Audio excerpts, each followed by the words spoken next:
DPP number 8, किसी को कोई डाउट है इसमें? आप लोगों ने सॉल्व किया है ना डीपीपी?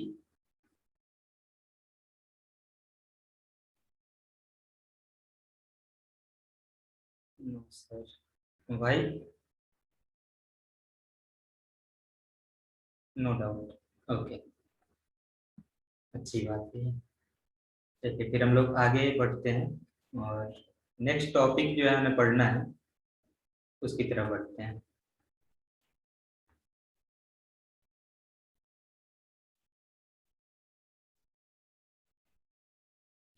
नेक्स्ट टॉपिक है आपका कैरेक्टरिस्टिक एंड मैंटिसा। इसके बारे में हमें जानना है। Characteristic and mantissa.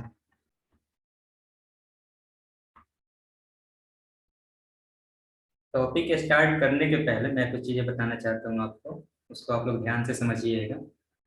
सपोज आपके पास में एक नंबर है 10.3010। इस नंबर को मैं दो पार्ट में लिखना चाहता हूँ। पहला जो पार्ट होगा वो इंटीग्रल पार्ट होगा और दूसरा पार्ट फ्रैक्शनल पार्ट होगा। जहाँ पे फ्रैक्शनल पार्ट जो है, ये इसका जो वैल्यू होगा फ्रैक्शनल पार्ट का, ये 0 से बड़ा होगा या बराबर भी हो सकता है, एंड 1 से छोटा होगा। ये मैंने यहाँ पे कंस्ट्रेंट लगा दिया है कि फ्रैक्शनल पार्ट का जो वैल्यू है ये 0 से 1 के बीच में ही होगा। तो इस 10.3010 नंबर को मैं कैसे लिख सकता हूँ? इसको आप लिख सकते हैं 10 प्लस 0.3010। तो यहाँ पे इंटीग्रल पार्ट जो है इसका 10 है एंड फ्रैक्शनल पार्ट जो है ये 0.3010 है। इंटीग्रल पार्ट आपका पॉजिटिव नंबर हो सकता है, निगेटिव नंबर हो सकता है एंड जीरो भी हो सकता है, लेकिन फ्रैक्शनल पार्ट ये हमेशा ही पॉजिटिव होगा और इसका वैल्यू 0 से 1 के बीच में लाई करेगा। क्या इतना सबके समझ में आया? जैसे मैं सेकेंड एग्जांपल लूँ इसका। सपोज आपके पास में एक नंबर है -3.2। इसको मैं कन्वर्ट करना चाहता हूँ इस तरीके से, integral part plus fractional part. तो कई सारे बच्चे क्या करेंगे, इसको लिख लेंगे -3 माइनस 0.2। इन दोनों नंबर को आप ऐड करिएगा तो ये इतना आ जाएगा। यहाँ पे -3 ये integral part as a acceptable value है, लेकिन क्या -0.2 as a fractional value acceptable है? नहीं। क्यों नहीं है? क्योंकि फ्रैक्शनल पार्ट हमें पता है कि ये 0 से 1 के बीच में होना चाहिए। तो इस -0.2 को 0 से 1 के बीच में लाने के लिए आपको क्या करना है, इसमें +1 ऐड करना है एंड -1 सब्ट्रैक्ट कर देना है, यानी 1 ऐड करके 1 सब्ट्रैक्ट कर देना है। तो 1 जो आप ऐड करिएगा, इस वाले पार्ट को आपको -0.2 के साथ में सॉल्व कर लेना है और एडिशनल जो -1 वाला पार्ट है इसको आप जो इंटीग्रल पार्ट है उसके साथ में ऐड कर दीजिए। तो इतना करने के बाद आपको मिल जाएगा -4 प्लस 0.8, यानी -3.2 का इंटीग्रल पार्ट क्या हो गया? तो -4 ये इंटीग्रल पार्ट हो गया एंड फ्रैक्शनल वैल्यू क्या हो गया? तो 0.8 हो गया। क्या इतना सबके समझ में आया? से यस और नो?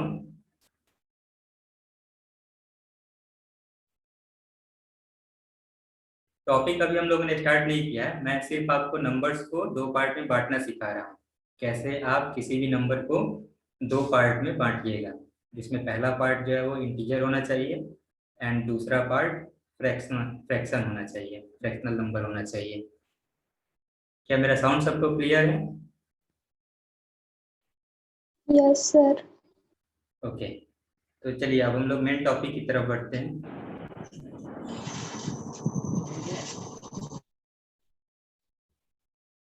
ठीक इसी तरीके से आप लोग किसी भी नंबर का लॉग से, x का हम लोग लॉग निकाल रहे हैं विथ बेस a पे, तो ये जो नंबर आएगा आपका का ये इक्वल होगा सम इंटीग्रल वैल्यू प्लस सम फ्रैक्शनल वैल्यू के। यहाँ पे आई जो है इंटीग्रल वैल्यू, ये पॉजिटिव नंबर हो सकता है, जीरो हो सकता है एंड निगेटिव हो सकता है, लेकिन फ्रैक्शनल वैल्यू जो है ये हमेशा ही 0 से 1 के बीच में लाई करेगा। कंडीशन क्या है फ्रैक्शनल वैल्यू के लिए? तो इसका जो वैल्यू है ये हमेशा ही 0 से बड़ा होगा एंड 1 से छोटा होगा। तो इस तरीके से अगर आप किसी भी नंबर को लिख पा रहे हैं लॉगरिथमिक नंबर को, तो यहाँ पे i जो है ये रिप्रेजेंट करता है कैरेक्टरिस्टिक को। किसके कैरेक्टरिस्टिक को? log x with base a के कैरेक्टरिस्टिक को। Here integral value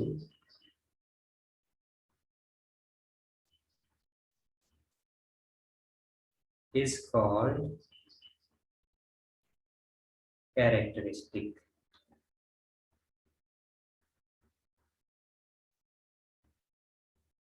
It can be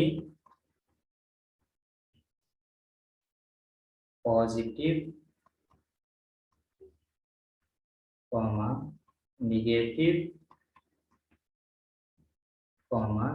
zero. Integral part के बारे में हमें पता चल गया कि ये क्या रिप्रेजेंट करता है, कैरेक्टरिस्टिक को रिप्रेजेंट करता है। सेकेंड जो पार्ट है इसका फ्रैक्शनल वैल्यू, ये मैंटिसा को रिप्रेजेंट करता है and fractional value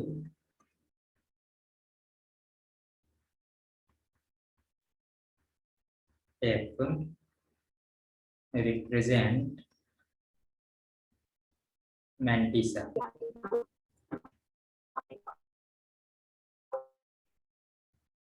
Its value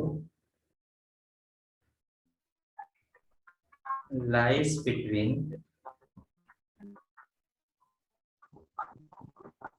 0 and 1। इसका वैल्यू 0 एंड 1 के बीच में लाई करता है। जैसे एग्जाम्पल के तौर पे अगर हम देखें तो log, अच्छा log 2 का जो वैल्यू है ये इक्वल होता है 0.3010 के। तो लोगरिथमिक टेबल जब हम लोग सॉल्व करना सीखेंगे, लोगरिथमिक टेबल्स के बारे में पढ़ेंगे, तो वहाँ पे मैं बताऊंगा लोगरिथमिक टेबल को देख करके आप वैल्यू कैसे कैलकुलेट करते हैं। तो अभी के लिए सिर्फ आप ये जानिए कि log 2 का वैल्यू 0.3010 होता है। तो इसकी हेल्प से अगर हम log 20 का वैल्यू फाइंड आउट करने की कोशिश करें, log 20 का वैल्यू कैसे कैलकुलेट किया जाएगा? तो क्या log 20 को log 10 मल्टीप्लाई 2 लिखा जा सकता है? बिल्कुल लिखा जा सकता है। अब इसको हम लोग log 10 प्लस log 2 भी लिख सकते हैं। log 10 का वैल्यू 1 हो जाता है एंड log 2 का वैल्यू गिवन है 0.3010। तो यहाँ पे ये जो 1 आया है ये रिप्रेजेंट कर रहा है आपके कैरेक्टरिस्टिक को। इसके कैरेक्टरिस्टिक को तो log 20 के वैल्यू का जो कैरेक्टरिस्टिक होगा उसको रिप्रेजेंट कर रहा है। ये कैरेक्टरिस्टिक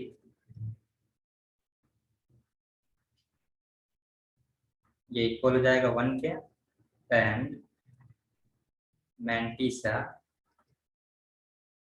ये इक्वल हो जाएगा 0.3010 के। तो अगर आपको नंबर दे दिया जाए और उसका कैरेक्टरिस्टिक पूछा जाए एंड मैंटिसा पूछा जाए तो ये आप तो कैलकुलेट कर लोगे आसानी से। डायरेक्ट उसका वैल्यू लिखना है और फिर उसका जो इंटीग्रल पार्ट होगा वो कैरेक्टरिस्टिक को रिप्रेजेंट करेगा एंड फ्रैक्शनल पार्ट होगा वो मैंटिसा को रिप्रेजेंट करेगा। अब मेन क्वेश्चन ये आता है कि हम लोग ये पढ़ क्यों रहे हैं, कैरेक्टरिस्टिक के बारे में क्यों जान रहे हैं, मैंटिसा के बारे में क्यों जान रहे हैं? तो इसका आंसर जो है आपको एक क्वेश्चन से मिल जाएगा। जैसे अगर आपसे पूछ दिया जाए, चलिए इसके बारे में डिटेल में पढ़ा जाएगा अभी, पहले आप लोग इसको नोट कर लीजिए।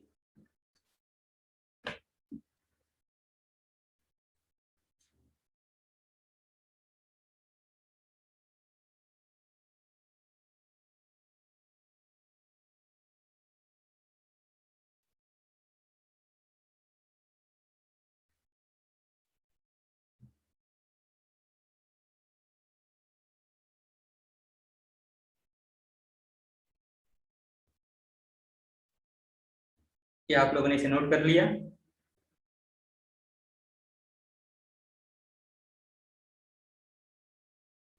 Yes sir. चलिए, आगे बढ़ते हैं।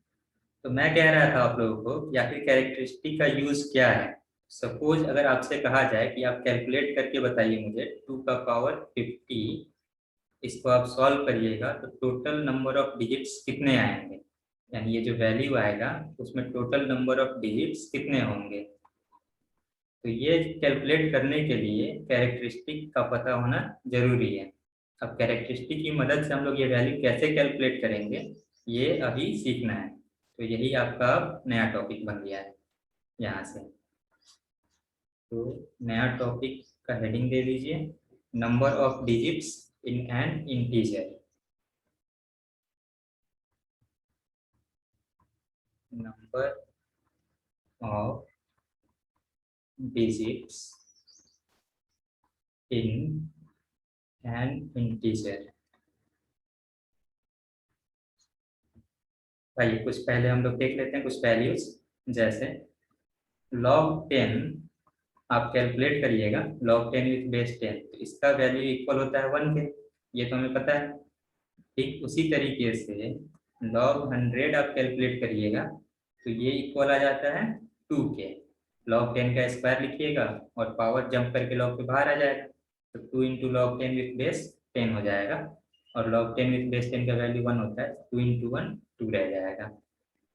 ठीक इसी तरीके से log 1000, इसका अगर आपसे वैल्यू पूछा जाए तो ये क्या हो जाएगा, तो ये इक्वल हो जाएगा 3 के। अब यहाँ पे जो log 10 का वैल्यू 1 आया है तो 1 के साथ में फ्रैक्शनल पार्ट क्या है, फ्रैक्शनल पार्ट का अगर आपसे वैल्यू पूछा जाए तो वो 0 है। log 100 का जो वैल्यू 2 आया है, 2 के साथ में फ्रैक्शनल पार्ट का वैल्यू क्या है, वो भी 0 है। 3 के साथ में फ्रैक्शनल पार्ट का वैल्यू क्या है, वो भी 0 है। अब देखिए 10 जब है हमारा वैल्यू 10 से 100 के बीच में, 10 से 100 के बीच में, यानी कि हमारा जो वैल्यू है ये 10 से बड़ा है एंड लेस देन है 100 के। 100 से जब छोटा है तो उसका जो कैरेक्टरिस्टिक होगा वो हमेशा ही 1 होगा। यानी log n आप कैलकुलेट करिएगा जब n का वैल्यू 10 से बड़ा हो एंड 100 से छोटा हो, तो ये जो वैल्यू आपको मिलेगा ये इक्वल होगा 1 प्लस सम फ्रैक्शनल पार्ट, 1 प्लस f के, where f lies between 0 and 1। इस तरीके से जब n का वैल्यू 10 से बड़ा है और 100 से छोटा है तब इसका लॉगरिथमिक वैल्यू जो आएगा ये 1 प्लस f के इक्वल आएगा। जैसे आप log 88 कैलकुलेट करिएगा तो वो भी 1 प्लस समथिंग ही आएगा, log 98 कैलकुलेट करिएगा तो वो भी 1 प्लस समथिंग ही आएगा। इस तरीके से फिर नेक्स्ट आगे बढ़ते हैं और इसके बीच में देखते हैं जब आपका n का वैल्यू 100 से बड़ा हो जाए एंड 1000 से छोटा हो, उस टाइम पे देखते हैं कि कैरेक्टरिस्टिक क्या होता है। n का वैल्यू 1000 से, सॉरी 100 से बड़ा है एंड 1000 से छोटा है। इस केस में आप log n का वैल्यू कैलकुलेट करिएगा तो ये इक्वल होगा 2 प्लस सम फ्रैक्शनल पार्ट के। यानी n का वैल्यू जो है यहाँ पे ये 100 से बड़ा है एंड 1000 से छोटा है। दैट मीन्स अगर आप log 200 का वैल्यू कैलकुलेट करिएगा तो ये भी 2 प्लस सम फ्रैक्शनल पार्ट आएगा। इसका वैल्यू मुझे नहीं पता है फ्रैक्शनल पार्ट का, ये हम लोग लॉग टेबल की मदद से निकाल सकते हैं कि फ्रैक्शनल पार्ट का वैल्यू कितना होगा। तो ये अगला टॉपिक होगा हम लोगों का, इसके बाद में हम लोग सीखेंगे उसको।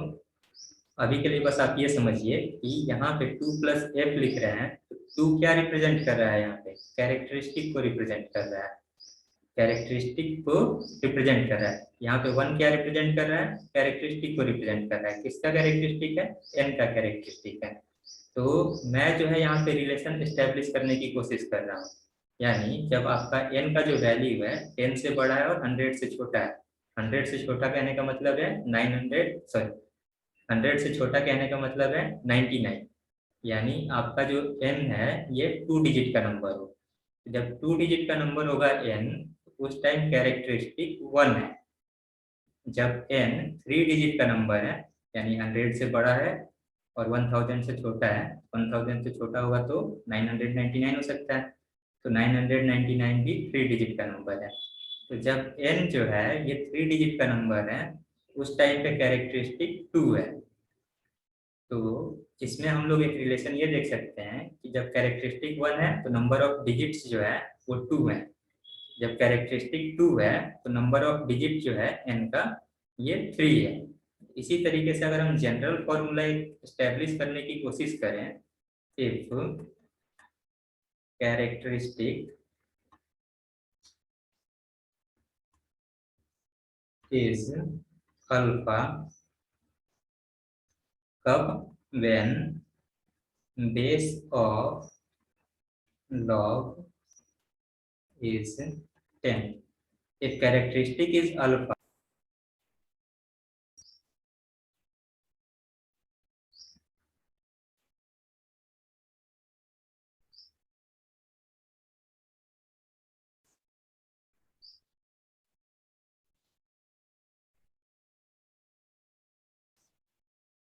I don't know how my screen got closed.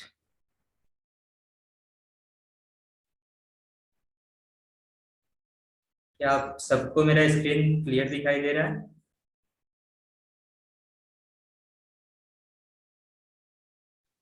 Can everyone see my screen?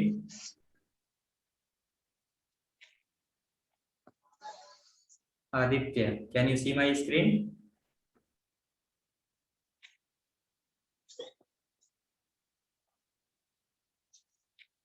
Aman?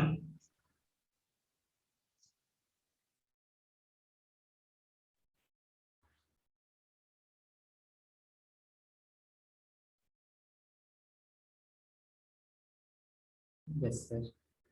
Okay, good. मुझे नहीं पता स्क्रीन कैसे ये क्लोज हो गया कंप्लीटली और फिर से ये ओपन हो गया। सब कुछ क्लियर हो गया। आई होप आप लोगों ने नोट किया होगा। अगर आपने नोट नहीं किया तो मैं रिकॉर्डिंग का वीडियो सेंड कर दूंगा आप लोगों को, वहां से आप लोग नोट्स बना लीजिएगा और मैं आगे आप लोगों को कंटिन्यू कर रहा हूँ उसके आगे। ओके, तो यहाँ से जो हम लोगों ने रिलेशन देखा हुआ था, एक characteristic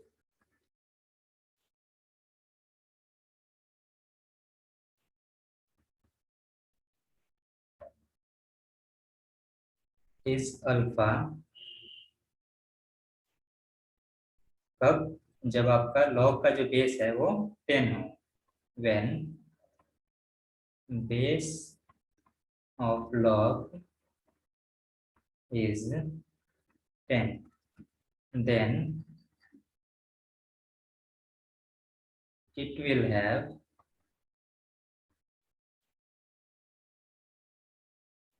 alpha plus 1 digits, alpha plus 1 digit in total. That means आप किसी नंबर का लॉग निकाल रहे हैं और उसका कैरेक्टरिस्टिक अल्फा आ रहा है, तो उस अल्फा की मदद से आप ये बता सकते हैं कि जिस नंबर का आपने लॉग निकाला है उसमें टोटल नंबर ऑफ डिजिट कितने हैं, ये आप डिसाइड कर सकते हैं। तो इस चीज को हम लोग एक क्वेश्चन की मदद से देखते हैं। तो अभी तक जो हम लोगों ने पढ़ा है इसमें किसी को डाउट है कुछ?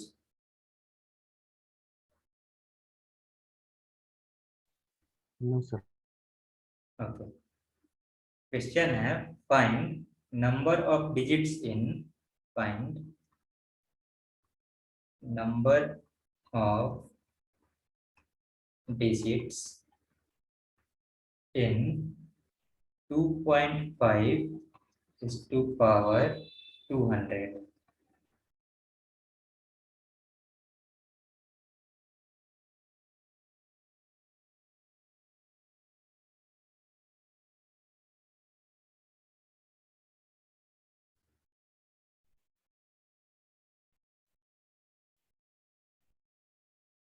फिर से मेरा स्क्रीन क्लोज हो गया था। आज जो है क्लास बहुत ही डिस्टर्ब हो रहा है ये नेटवर्क की वजह से।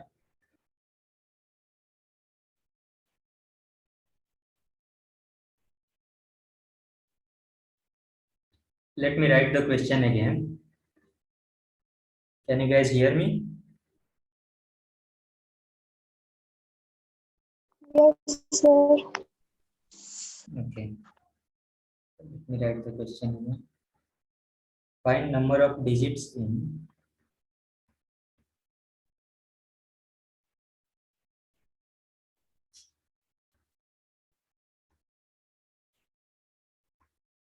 2.5 is to power 200 if log 2 is equal to 0.3010. Sir आपकी स्क्रीन नहीं दिख रही है क्या? अभी भी स्क्रीन दिखाई नहीं दे रहा है?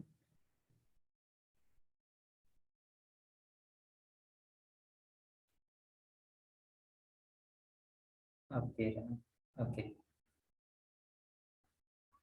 आज जो है नेटवर्क यहाँ का थोड़ा मतलब नेटवर्क प्रॉब्लम है, इस वजह से ये बार बार क्लोज हो जा रहा है जूम सेशन, फिर से ओपन हो जा रहा है खुद से।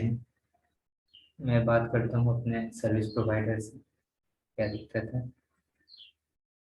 अभी ये क्लियर दिखाई दे रहा है ना आप लोगों को?